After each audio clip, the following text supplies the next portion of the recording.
Tema kita hari ini berlaku jujur gitu ya. Ini logonya KPK ya, berani jujur hebat gitu. Sebenarnya kalau orang Indonesia jujur ya nggak perlu ada KPK gitu. Kalau KPK dibutuhkan ya karena orang Indonesia nggak jujur gitu. Nah, tidak jujur itu mulai dari anak kecil.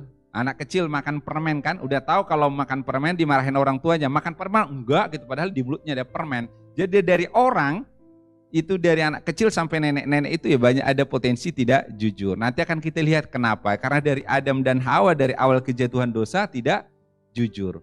Begitu mereka makan buah terlarang kan dicari Tuhan. Adam, Hawa kamu di mana gitu, ngumpet mereka. Jadi memang kita itu dari lahir aja udah memang gak jujur, turunan dosa gitu.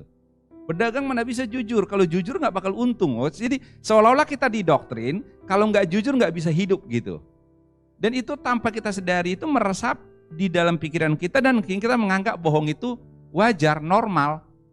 Ya kan? Nah, kita akan lihat dalam kamus itu banyak sekali padanan dari jujur gitu ya. Bahasa Inggrisnya gitu ya. Itu nanti salah satu nanti integritas. Kita lihat nanti apa integritas, ada honesty, ada sincerity, macam-macam gitu ya. Jadi sebenarnya kata ini banyak mirip-miripnya gitu ya. Nah, lalu kalau kita lihat ini ya, ada juga disebut di sini itu dalam bagaimana itu terkait dengan ketulusan. Ketulusan, jujur itu umumnya dengan tulus. Ya. Nah, ada juga dalam di sini orang jujur itu bisa bersih ya. Bisa disebut belak-belakan terang. Nah, ini juga menarik nih. Ada seorang suami kadang terlalu jujur sama istrinya. Ini masalah gitu. Mah, sebenarnya mama itu kalau ibaratnya tubuhnya itu seperti kertas A4 sama dengan wanita lain. Bedanya kalau yang lain portrait, mama landscape gitu loh. Ya marah lah istrinya gitu. Jadi antara jujur dengan belak-belakan ini juga tipis bedanya. Karena ada di sebuah rumah ditulis begini, awas anjing galak gitu. Kan nakut-nakutin pencuri kan. Besoknya majikannya pergi luar kota. Ada tulisan di bawahnya, awas anjing galak, tapi anjingnya lagi sakit gitu. Ditulis sama pembantunya. Benar-benar, tapi apakah itu jujur? Sebenarnya yang disebut jujur itu apa sih gitu? Apakah kemudian anjing kita lagi sakit itu perlu dikasih tahu gitu? Di gereja ini ada CCTV, terus lagi rusak, perlu diumumkan ke semua anggota gereja. WA group, CCTV gereja lagi rusak. Lah kakak itu maling jadi tahu CCTV rusak. Jadi kadang antara orang jujur belak-belakan, bodoh polos itu tipis bedanya gitu. Nah tapi ini menjadi sangat rumit, akhirnya terus yang disebut jujur itu apa sih gitu ya. Contoh saya sebagai seorang HRD kan di perusahaan, tahu dong gaji semua orang, tanda tangan gaji, SK gaji kan. Lalu ada orang nanya, Pak gajinya situ berapa? Lalu terus saya kasih tahu, katanya mesti jujur. Apakah itu yang disebut jujur seperti itu? Yang wanita, kalau engkau menolak laki-laki, kau putuskan dia karena gak ada masa depan gitu. Terus bilang begini, kita putus deh, kamu gak ada prospek gitu, gak ada masa depan, naik motor gitu, yang lain naik Avanza, naik Camry gitu. Kan gak usah gitu ya, bilang aja gak cocok. Nanti dia kaya raya dihina-hina kau. Misalkan putuskan aja orang tanpa harus selalu sebut kenapa putusnya kan, itu kan tipis juga bedanya antara jujur. Nanti laki-laki mutusin wanita, habis kau jelek kali gitu. Nanti begitu dia artis kan bisa gitu, SMA jelek setelah gede jadi artis kan. Nah, tapi menjadi menarik kalau akhirnya orang selalu akhirnya jujur itu dipelintir. Nah, kan kita lihat bagaimana firman Tuhan tentang jujur ini. Ya. Nah, kalau kita lihat tadi di sini ada definisinya tentang jujur, saya akan masuk kepada ayat pertama sekali Adam dan Hawa. Ketika mereka mendengar bunyi langkah Tuhan Allah yang berjalan-jalan dalam taman itu pada waktu hari sejuk, bersembunyilah manusia dan istrinya terhadap Tuhan Allah di antara pohon-pohonan dalam taman. Ngumpet di balik pohon kata gambar ini. Jadi dari awal itu memang manusia semenjak Adam dan Hawa itu sudah tidak jujur. Ya, akhirnya ketahuan kan mereka makan buah pohon terlarang itu. Nah, nanti kalau kemudian kita lagi ayat berikutnya di perjanjian baru ini juga ayat yang mengerikan. Orang mati karena berbohong. Kisah Ananias dan Safira. Ada pertanyaan, kenapa kok kekejaman Tuhan yang begitu dahsyat itu ditulis di Alkitab? Kalau bayangkan kalau semua kita bohong nih mati, udah nggak ada di dunia ini. Ya, Baik, ini kan ada di dan Safira tahu ceritanya kan. Waktu itu jemaat mula-mula, karena mereka konsepnya itu adalah sharing, harta berbagi. Artinya kalau ini ada jemaat 100 orang, ada yang kaya, ada yang miskin lah ya. Lah mereka makannya itu bersama kolektif. Lalu ada orang jual, lalu kemudian nanti laporan, saya jual padi sekian, saya jual sapi sekian gitu. Nah Ananias dan Safira itu setelah menjual bohong gitu. Harusnya jualnya 10, lapornya 4 gitu, 6 dibohongin gitu. Tapi Rasul tahu hal itu, dan Tuhan tahu hal itu, dan dia dihukum. Lalu Ananias mati dan istrinya mati. Suami istri mati karena berbohong. Waktu saya mempelajari kitab ini kok kejam sekali ya. Tapi apa maksudnya, kenapa kitab ini ditulis dan kenapa Tuhan izinkan? Untuk mengerti tentang pentingnya kejujuran, dan kejujuran itu sangat serius di hadapan Tuhan. Ya, mereka berdua ditulis dalam Alkitab menjadi catatan untuk mengingat bagi manusia di sepanjang zaman tentang pentingnya kejujuran. Tapi kalau ini berlaku mutlak sampai hari ini, kita kan banyak mati. Ayo, berapa di sini kos-kosan, anak kos-kosan, makan gorengan dipencet 3 gini, 1 gitu kan. Makan sate kan, makan 3 tusuk, 1 tusuk di atas meja, 2 tusuk di bawah, lidinya dibuang. Berapa banyak yang begitu? Kalau kayak gitu mati semua kan, hilang jemaat gereja. Ya kan, bapak-bapak gitu dapat bonus dari kantor, lapor ke istri yang bonus A, bonus B-nya nggak dilapor, uang laki-laki, mati juga gitu kan. Ibu-ibu nonton drama Korea ditanya, kenapa nggak masak? Tadi ada tamu, padahal tamunya itu BTS gitu tamunya.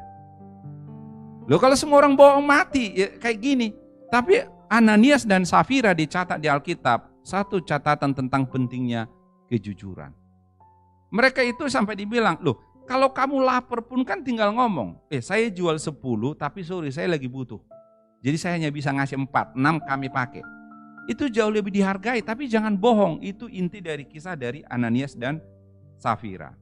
Di Matius 5 ayat 37 dikatakan oleh Tuhan Yesus, jika ya, hendaklah kamu katakan iya, jikalau tidak, hendaklah kamu katakan tidak. Apa yang lebih dari itu berasal dari si jahat. Putus pacar itu biasa, tidak jadi menikah biasa, tapi jangan bohong, jangan ghosting gitu loh. Ya kan itu yang lagi heboh itu, bukan masalah putus pacarnya. Ada wanita, berapa banyak wanita yang sakit hati sama laki-laki, laki-lakinya datang tadinya sama si Susi gitu loh. Dia deketin terus si Susi, udah berbulan-bulan dideketin, udah kenal baik semua. Begitu ada sirine yang lebih cantik ditinggal, tanpa pamit. Nggak masalah nggak jadi, tapi kan tinggal ngomong baik-baik, kita nggak jadi gitu. Ini ditelepon, nggak diganti nomor handphone, itu kan tidak jujur. Sebenarnya yang dipersoalkan orang itu adalah kalau iya, iya, kalau tidak, tidak. Besok kita ada acara bersih-bersih di gereja. Besok kita bersih-bersih ya, jam berapa? Jam 6, siap, kalau perlu setengah 6 gitu loh. Mantap banget, lantang sekali jawabnya. Mantap, siap, bisa. Terus besok 6, jam 6, 6:04 nggak datang. Begitu ditelepon, kenapa nggak datang? Ya ini ban motor kempes, loh kok kempes lagi? Oh ya kemarin udah dipakai, ada checklistnya. Ban motor kempes, anak antar sakit, mertua jemput, udah ada daftar bohongnya. www.alasalas.com, tahu nggak alasan.com. Di kantor juga begitu. Besok bisa nggak report hari Senin? Gampang Pak, Senin ya. Padahal dari hari Jumat dia udah tahu bakal nggak ngasih. Tapi ya siap. Tapi nanti begitu Senin 1001 alasan. Mulai dari PLN yang disalahkan lah, mati lampu, wifi yang rusak lah, anak yang semua. Pokoknya 1001 alasan, ujungnya nggak ngasih report hari Senin. Ya adalah ya, tidak adalah tidak gitu loh. Coba arisan, saya kalau orang Batak arisan kan begitu. Arisan jam 1 ya sampai jam 1, setengah 2, jam 3 nggak datang. Sampai tuan rumahnya udah kelaparan gitu. Kita itu ya adalah ya, tidak adalah tidak. Lebih daripada itu adalah dari si jahat. Nah, sekarang kita misalkan, kita coba lihat lagi di berikutnya. Kristus jujur. Bahwa Yesus itu tidak pernah berbohong, tidak ada bohong dalam mulut Yesus. Ia tidak berbuat dosa dan tidak ada tipu di dalam mulutnya. Tidak ada tipu di dalam mulut Yesus. Kita ini pengikut Kristus, ya patokan kita adalah Yesus. Iblis itu berbohong, iblis itu pencuri. Maka kita pengikut Kristus, ya tirui Kristus dong. Bahwa ada harga dari orang jujur ada. Nah ini tadi kita udah bahas kan, Yesus selalu berkata begitu. Nah, hamba Tuhan itu juga harus jujur. Dikatakan, dan jadikanlah dirimu sendiri suatu teladan dalam berbuat baik. Hendaklah engkau jujur dan bersungguh-sungguh dalam pengajaranmu. Di Titus 2 ayat 7. Seorang hamba Tuhan harus jujur. Ya, hamba Tuhan juga kan manusia ya. Di beberapa tempat ya, bukan di gereja kita. Ada seorang pendeta dipanggil khotbah di daerah Bekasi pinggiran gitu, jauh ke pinggiran Bekasi. Ya jemaatnya cuma di ruko kecil mungkin 20 orang. Udah diundang dari setahun lalu. Begitu menjelang hari H ada yang undang dia khotbah di Sudirman gitu loh. Di perkantoran yang isinya 100-500 orang. Dengan mudahnya dia apa? Aduh kalau ke Bekasi jauh, udah pergi 20 orang becek lagi, jalannya rusak. Sementara ke Sudirman ini baru belakangan datang. Itu pilihan untuk kita jujur. Tapi orang kan gak mungkin bohong, sorry saya gak jadi khotbah ke Bekasi ya.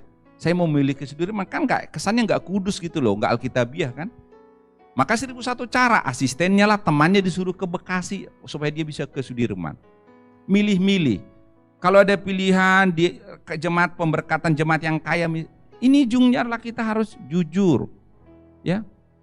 Jangan orang yang oportunis. Oh teman saya dulu begitu, mau pulang kantor, bilang sama si A kan, aku ikut kamu ya, pulang ke Bekasi dari Sudirman. Oh iya, temannya ini mobilnya itu mobil ya harga-harga 100 juta mobil bekas lah gitu. AC-nya kadang udah gak panas gitu. Udah deal nih ditungguin. Begitu nanti jam 5:30 ada orang mobilnya lebih bagus yang harga 400 juta. Nggak jadi ikut si A, padahal udah tadi nungguin. Itu namanya laki-laki oportunis, itu nggak punya prinsip.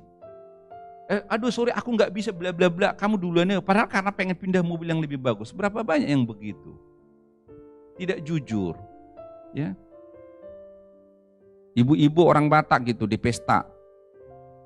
Orang Batak sekarang kan jarang pesta, dulu kan begitu. Saya pernah lagi di pesta begitu ya, isinya kan 8 orang satu meja. Berdua mereka baru mulai makan langsung diplastikin yang lain. Kan belum selesai makan udah diplastikin. Itu kan yang makan berikutnya nggak dapat makan, itu juga tidak jujur. Boleh nggak bungkusin makanan sisa? Boleh kalau sisa. Ini kan baru mulai makan udah langsung dibungkus. Jadi dalam segala hal kita harus jujur. Salah satu wujud kasih itu adalah jujur. Anak-anakku, marilah kita mengasihi bukan dengan perkataan atau dengan lidah, namun dengan perbuatan dan dalam kebenaran. Jadi kita perlu mengasihi Tuhan, itu salah satu wujudnya adalah jujur. Nah, jujur dan sungguh-sungguh, ini contoh nih ya. Bapak Ibu tahu nggak foto siapa itu? Foto yang lagi sidang sekarang dia kan. Waktu itu pencitraan dia luar biasa. Dia itu ketua Natal Nasional tahun 2019. Dia itu bikin berbagai YouTube, datang ke KPK, pokoknya sangat alim. Tapi ternyata dia melakukan kejahatan yang sangat luar biasa. Mengkorupsi dana bansos. Pada saat banyak orang lagi menyumbang COVID-19, ya, saya waktu di awal COVID-19 ada tukang pijit tunanetra di daerah Rawamangun. Kalau saya mijit kan pergi ke tukang pijit tunanetra. Sampai dia bilang, Pak, untung masih ada orang kayak Bapak mau datang ke kami. Mereka tunanetra dari lahir, nggak punya pilihan, jadi cuma bisa mijit. Begitu COVID kan nggak bisa mijit, nggak ada orang yang datang mijit. Mereka nggak bisa makan loh, levelnya itu nggak bisa makan. Karena apa? Mereka itu tinggal di tempat mereka mijit, nggak punya rumah, tinggal di situ, nggak ada penghasilan, nggak bisa makan. Levelnya itu nggak bisa makan. Lalu waktu itu saya coba edarkan ke WA beberapa teman, terkumpullah bantuan berapa juta gitu. Lalu kasih untuk beli mereka beras. Beberapa kali kejadian kayak gitulah. Sementara kita rakyat biasa dengan segala persoalan hidup kita menyumbang orang dari uang kita, ada menteri bisa tega korupsi loh.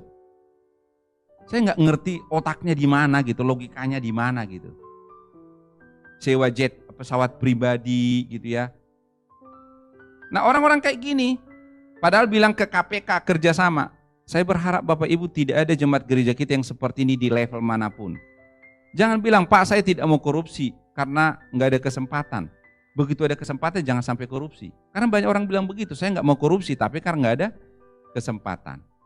Nah, Jadikanlah dirimu sendiri suatu teladan dalam berbuat baik, hendaklah engkau jujur dalam bersungguh-sungguh dalam pengajaranmu.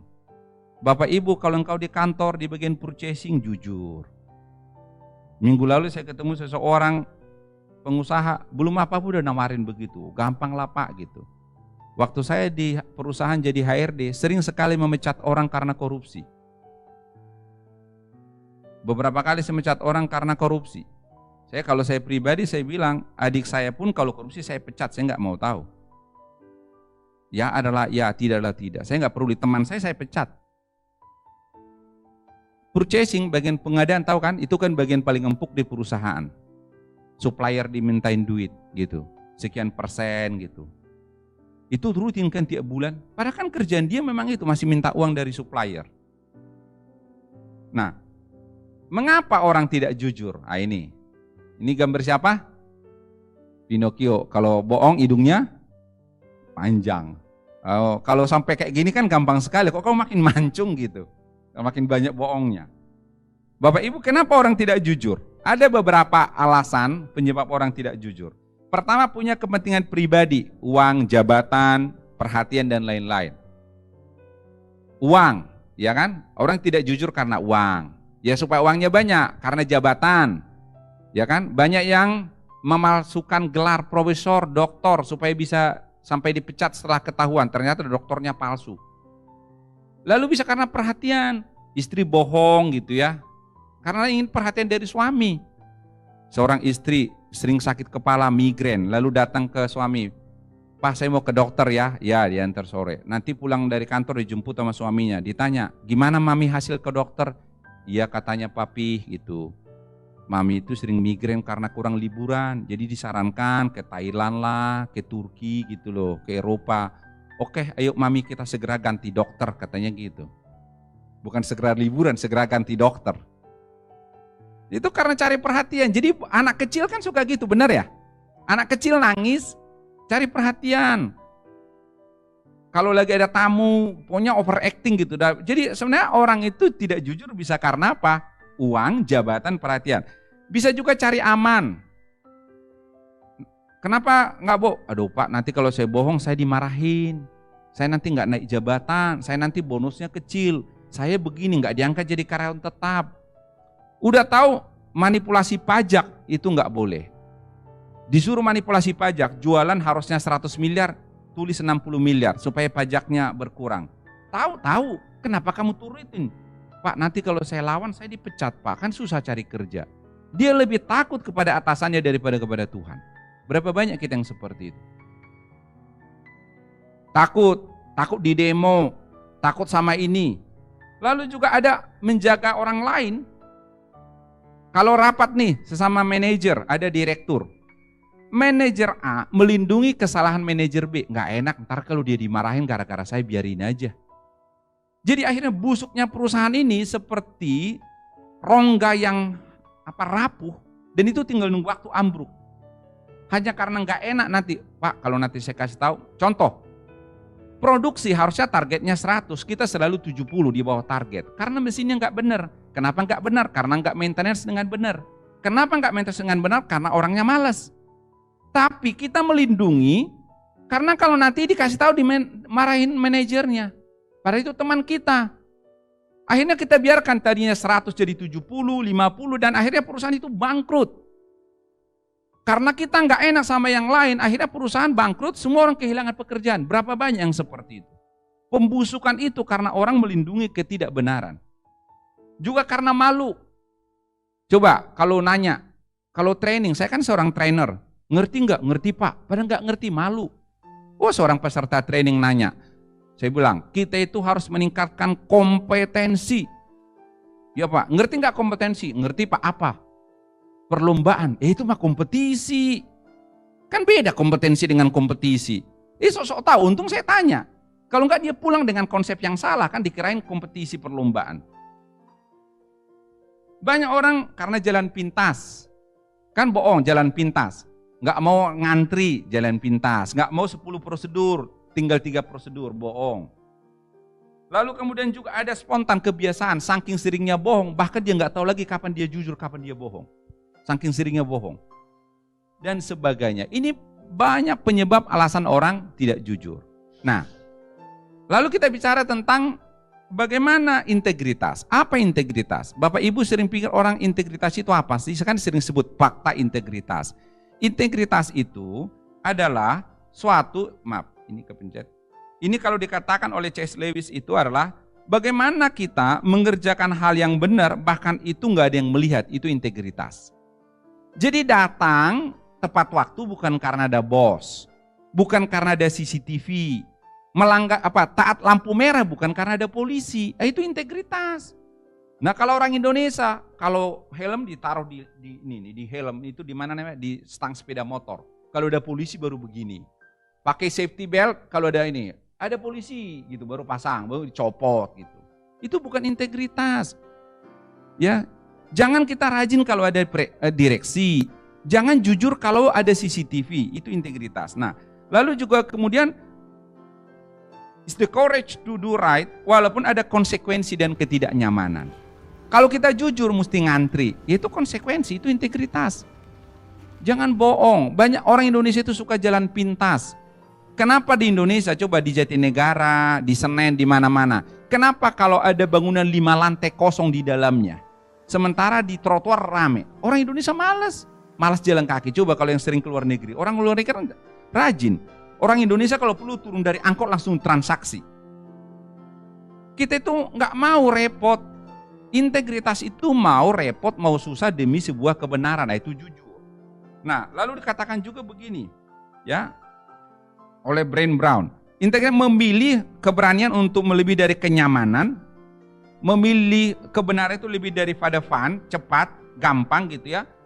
Bagaimana kita mempraktekkan prinsip hidup yang melebihi daripada sekedar simple gitu. Nah, integritas ini kalau ini ada 3, ya. Pikiran sama dengan perkataan, sama dengan perbuatan. Itu namanya integritas. Jadi misalkan saya janji dengan Pak Walman nih, Pak Ulbir besok bisa nggak datang jam 8? Kalau pikiran saya udah bilang nggak bisa, langsung bilang, Pak Walman sorry, saya kayaknya nggak keburu jam 8, boleh nggak jam 9? Itu baru integritas. Tapi kalau saya udah bilang jam 9, komit jam 9, jangan besok cari gampang lagi. Aduh Pak sorry, belum sarapan. Salah satu, saya kan lama kerja di perusahaan Jepang, salah satu kelebihan orang Jepang itu selalu menghargai waktu. Kalau meeting jam 10 menit sebelum meeting itu udah datang. Jadi kalau meeting jam 8, mereka jam 8 kurang 10 udah datang. Kalau orang Indonesia apa? 10 menit setelah meeting baru ingat ada meeting. Udah itu ditelepon, oh ya Pak sebentar lagi di parkiran, kok setengah jam lagi nggak datang-datang, ternyata masih di parkiran rumahnya. Banyak lagi, oh pokoknya 1001 alasan dah. Pak tadi etol cardnya nggak ada isinya gitu. Bapak Ibu, orang-orang sukses, kalau Bapak Ibu pelajari rahasia orang-orang sukses di bisnis, orang Chinese kan banyak pebisnis yang sukses. Mereka bahkan bisa minjem uang 1 miliar tanpa kwitansi, tanpa saksi. Ada pepatah berkata apa? Kalau kerbau dipegang talinya, manusia dipegang apanya? Omongannya. Nah kalau omonganmu aja nggak bisa dipegang, gimana kamu bisa dipercaya? Itu integritas. Jadi kalau di kantor, meeting jam 13.00 itu kan jam 1 tepat. Kalau kamu ada meeting sebelumnya nggak selesai sampai 12:30, maka lebih baik engkau tidak makan asal meeting 13.00, itu baru keren. Pak Surya tadi kan meetingnya telat jadi selesai 12:30 Pak. Jadi saya nggak sempat. Loh terus kan makan cuma setengah jam. Ya kan saya kunyah kiri 10 kali, kanan 10 kali, belum sikat gigi. Terus saya kalau habis meeting itu nggak sempat, kalau nggak ngopi, belum dandan. Banyak alasan. Kalau kamu menjadi orang berhasil dalam hidupmu, integritas, kejujuran, ya adalah ya, tidak adalah tidak. Kalau nggak sanggup jam 13.00, bilang, Pak, sorry saya nggak sanggup. Boleh nggak 1:30? Itu lebih dihargai. Saya kan udah kerja di berbagai perusahaan ya. Orang akan ilfil, saya itu langsung ilfil sama orang kalau tukang telat. Karena itu aja kamu nggak bisa dipercaya, apalagi hal lain. Dan lebih keren lagi begini, kalau kamu janji 13.00, meeting di Sudirman 13.00. Dari sini tuh jam 12.30, kan 30 menit nggak bakal keburu kan. Langsung ngomong, Pak mohon maaf, saya ada hal yang di luar kendali, tadi anak sakit di rumah dan saya baru berangkat. sepertinya udah nggak keburu jam 13.00. Paling saya nyampe jam 13.30. Mohon maaf ya Pak. Itu lebih keren. Jadi sebelum telat udah ngomong. Nah bapaknya kan baca WA. Karena jangan-jangan yang meeting sama kita tadinya nggak makan gara-gara mau meeting sama kita. Jadi dia makan dulu. Yang bikin orang sakit hati, dia udah nggak makan demi kita, ditungguin jam 13. Kitanya dengan santainya bilang, Pak tadi makan dulu. Kita aja udah nggak makan, lu masih makan dulu. Nah, pikiran, perkataan, perbuatan. Jika tidak sinkron, nah kita menjadi tidak dipercaya. Bapak Ibu, Tuhan memberkati hidupmu, Tuhan ingin bisnismu maju, Tuhan ingin karirmu maju, tapi itu nggak jatuh dari langit. Itu sesuatu harga yang harus kita bayar melalui salah satu kejujuran. Saya pribadi orang yang berusaha untuk jujur dalam segala hidup saya. Saya dikenal orang yang komit dengan omongan saya. Bisa Bapak Ibu cek di tempat kerja saya dimanapun, saya adalah orang yang berusaha untuk komit. Dan menurut saya itu reputasi. Kalau reputasi kita udah buruk, maka begini, akibat orang tidak jujur. Pertama, kita tidak dipercaya relasi buruk. Jadi nanti kalau ini, misalnya namanya si Joko gitu ya, janji nama si Joko, kita mau berangkat jam 8, khusus si Joko kasih tahu jam 7. Karena apa? Nanti kalau sama dia bilang jam 8, datang jam 9. Bayangkan kalau kamu udah cap begitu. Nah, yang terakhir itu tindakan nyata. Apapun itu lakukan dalam hidup kita masing-masing, tindakan nyata. Biarlah kiranya firman Tuhan ini bisa menginspirasi kita, mengingatkan kita tentang pentingnya kejujuran. Mari kita bersatu di dalam doa. Bapak yang baik, di dalam nama Tuhan Yesus Kristus, terima kasih. Di siang hari ini kami diingatkan kembali tentang kejujuran. Berlaku jujur. Tuhan yang menyuruh kami jujur. Ini adalah perintah, bukan pilihan. Dan Tuhan menjanjikan bahwa kalau kami hidup jujur, hidup kami berkenan di hadapan Tuhan. Ampuni kami jikalau selama ini kami kadang tergoda untuk tidak jujur. Kami takut, kami khawatir, kami ingin aman, kami tidak mau risiko, kami ingin menyenangkan semua orang. Ampuni kami Tuhan. Bapak Ibu, taruh tangan kananmu di dadamu, saya ingin berdoa untukmu yang ingin saya doakan. Lihatlah anak-anakmu baik yang di rumah secara online maupun yang di gereja onsite yang tangan kanan di dada. Ini simbol kerendahan hati kami sungguh ingin jujur di hadapan Tuhan. Kami ingin jujur kepada diri kami dan kepada sesama kami. Jikalau selama ini kami kadang takut untuk jujur karena berbagai hal, kami tidak mau risiko, kami terlalu berlogika, maka Tuhan ajarkan kami untuk berani jujur karena jujur adalah perintah-Mu. Tapi juga berikan kami hikmat untuk bagaimana jujur yang bijaksana, supaya jujur kami bukan jujur yang konyol dan yang melanggar aturan. Ajarkan kami Tuhan juga untuk kami setia dan terus berpaut pada firman Tuhan. Sesama suami, pasangan suami istri, orang tua anak untuk saling mendukung di dalam kejujuran. Berikan kami komunitas yang mendukung kami untuk hidup jujur. Berikan kami, pertemukan kami teman-teman di kantor, atasan kami, rekan kerja kami, bawahan kami yang mendukung kami untuk hidup jujur. Dan biarlah kejujuran kami menjadi garam dan terang dunia dimanapun. Orang akan melihat Kristus dalam hidup kami melalui kejujuran kami. Jagai kami Tuhan, mungkin secara jangka pendek kami akan mengalami masalah karena kejujuran kami. Tapi dalam iman kami percaya seperti janji-Mu bahwa orang yang jujur akan hidupnya dipelihara oleh Tuhan. Dan kami akan melihat dengan setia bahwa upah dari kejujuran kami, hidup kami akan dipulihkan dan diberkati oleh Tuhan. Bisnis-bisnis kami diberkati, pekerjaan kami diberkati, keluarga kami diberkati oleh karena kami hidup benar dan berkenan di hadapan Tuhan. Maka Tuhan, biarlah bibir kami, lidah kami adalah lidah yang terkendali di dalam kuasa Roh Kudus. Tangan kami Tuhan juga terkendali dalam kuasa Roh Kudus. Hindari kami dari kebohongan, manipulasi, pencurian, penipuan yang membuat hidup kami tidak berkenan di hadapan-Mu. Terima kasih Tuhan untuk anak-anak-Mu yang tangan kanan di dada. Dan semua kami yang mendengarkan firman Tuhan ini. Sungguh Tuhan, hidup kami ingin berubah dan selesai ibadah ini menjadi pribadi yang lebih baik. Manusia selesai berbicara, tapi Roh Kudus akan terus berbicara. Mengingatkan kami, membimbing kami, menegur kami jikalau kami di jalan yang salah. Terpuji-pujilah nama-Mu, Soli Deo Gloria, segala puji hanya untuk-Mu. Di dalam nama Bapa, Putra, Roh Kudus sama-sama kita katakan, amin.